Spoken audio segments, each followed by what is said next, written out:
I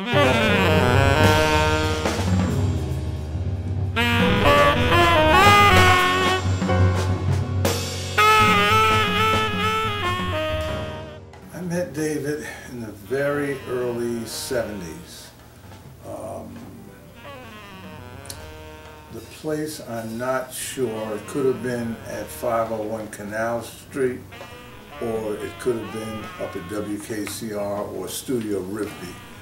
David was playing in a group called Apogee, which consisted of David, pianist Cooper Moore, then at that time it was Gene Ashton, and bass player Dave Sapra, and percussionist Mark Edwards. I was aware of David when I moved to New York, which I moved here '84, and I was aware of him through the Cecil Taylor album "Dark Into Themselves." And then I saw him perform a couple times. I saw him with Bill Dixon, a Bill Dixon big band at the Kitchen, I think it was. And I saw him at the Knitting Factory once in the mid '80s. And I was aware of him, but I did not know him. And around '89, after he did his first Silk Heart album, he had put out the word that he wanted a pianist in the band. So William, who I knew pretty well, and Reggie Workman both recommended me to him. So I went to a concert he did at the Knitting Factory. It was a concert with William, Mark Edwards, and Daniel Carter. He actually had another horn in the band. And I went up and introduced myself after. This is in 1989. And he said, we should get together and play. So we did a session, and after the session, he looked at me, he said, I think we've known each other for many lifetimes. And, that was it. I was in the band. He lived a lot of his life inside of himself and not outwardly.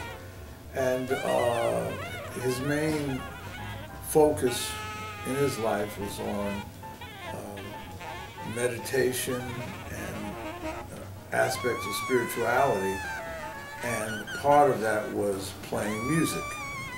So it was very important for him that the music could find its voice and not just be another band that's coming out of the Coltrane or Albert Island or Cecil Taylor School. So he did a lot of thought behind this last ensemble, the quartet,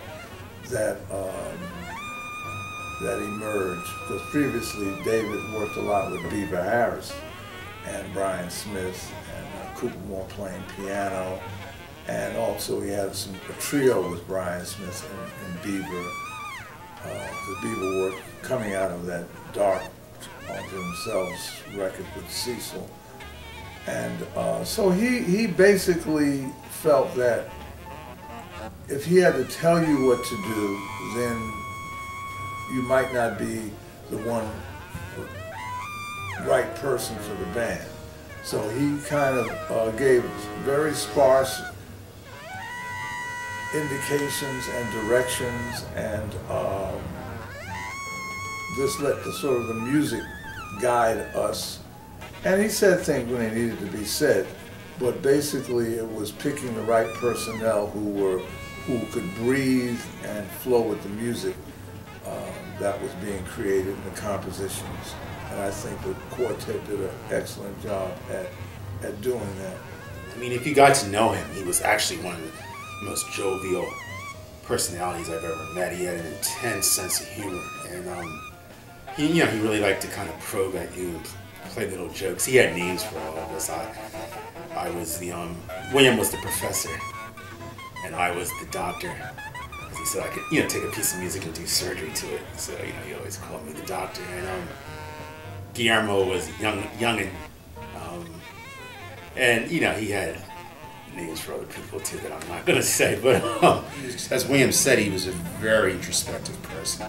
Actually, possibly the most introspective person I've ever met in my life, apart from someone who's completely withdrawn from the world, because of mental illness or something like that. I mean, apart from that, somebody that actually has their faculties. David was really, really, really idiosyncratic and into his own vision, and really focused on that. But if he, he also, like, if he hooked up with you on some level, whether it was cars or whether it was UFC, which he liked, or especially the music, he was a really jovial guy with an intense sense of humor.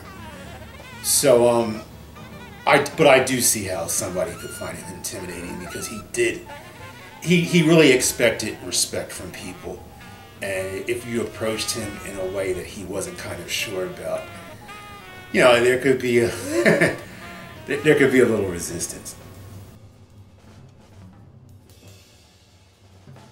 As a composer, he composed out of his language that he played the saxophone on, and also composed much like the way Thelonious Monk or Ellington or Mingus would put the music together. And I say composed like it didn't sound like their music, but the way the music was put together, it was put together by sections or cells of sound, of melody, of rhythm, of harmony. Sometimes there were no harmonies. You were able to put a harmony to it or stretch the harmony out. So it was a very, very unique language, and a lot of it was, he loved the melody. He loved infectious melodies and rhythms and carpets that he could solo off of and climb up, like climbing a mountain up to another area and level of seeing. And that's kind of what the music was about. It was about using all the elements of music in a different way and placing them where they wouldn't normally go. David worked cells very intensely. He had loads of notebooks of written music, and a lot of it was very saxophone based. It was based on his sax language. I mean, one way of looking at it is that they were basically sax etudes, but with strong melodic content. And there were loads of them, and he could take like sections or strands, and we could build whole pieces on them. His themes were a lot of times modular and short, but they had a lot of weight and gravity to them. There was nothing light in any of his lines. I mean, it was almost like Wavern, where just a lot of thought was put into a little motif, and you had the sense that they were based on things he had practiced on saxophone for hours and hours, and then one day it crystallized into a really intense little fragment of something, and he actually wrote it down. He was really into the tenor, man. He was a tenor player. He embodied the tenor. He worshipped the tenor. So, obviously Sonny Rollins was his mentor and a big idol, and Coltrane and Eiler also, and Russ and Ron Kirk and Coleman Hawkins. Gene Ammons, he just really loved the texture, the sound, the idea of being this big black tenor player. And he never put it in those words, but I'm just kind of relaying a sense of who he was,